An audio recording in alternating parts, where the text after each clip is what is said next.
Je suis professeur Diallo Abdoulaye. Je suis le directeur du développement des ressources humaines à l'OAS, chargé de la formation en santé, c'est-à-dire formation des médecins, des pharmaciens, des infirmiers, des techniciens et tous les agents de santé. Depuis 15 ans, l'OAS s'est investi, constatant les disparités dans notre sous-région, à harmoniser les curricula de formation de ces agents. Aujourd'hui, ce programme est pratiquement parachevé. Et le présent forum est une grande opportunité pour nous de partager ces résultats avec des experts, des académiciens venus de France, de la fondation de l'Académie de France et les académies du Sénégal et sœurs de l'Afrique qui sont tous présents et qui sont venus en grand nombre. C'est une grande opportunité encore pour nous de dispatcher ces résultats, de partager un certain nombre d'acquis. Voilà. Absolument, madame. Aujourd'hui, nous avons harmonisé tous les curricula de formation. Et la mise en œuvre a commencé dans la plupart des pays, et le Sénégal en tête, pour l'application de ces curricula harmonisés. Et certains pays, pour des raisons sociales, de conflits ou d'instabilité, mais ils vont y arriver et ils ont besoin d'appui extérieur de la Banque mondiale, de l'OMS, d'autres institutions comme l'UMOA qui sont prêtes à les aider à la mise en œuvre de ces curricula harmonisés et ça avance fort actuellement. C'est une grande innovation. C'est une grande innovation et qui va nous conduire à la facilité des équivalences des formations, des compétences nouvelles parce qu'on n'a pas seulement harmonisé mais on a adapté.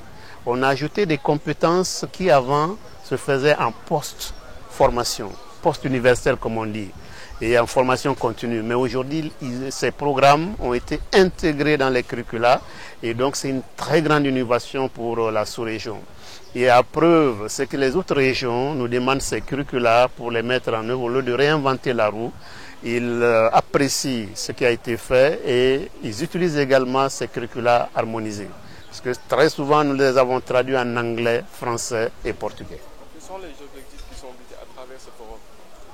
Les objectifs visés, c'est de partager avec les académiciens les acquis de ce système d'harmonisation, dont l'étape supérieure, il ne faut pas l'oublier, c'est l'accréditation.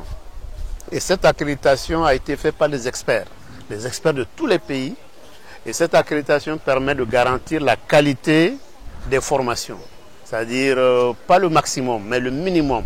Y a-t-il un minimum en matière de ressources humaines, en matière de matériel, en matière de conditions administratives, etc.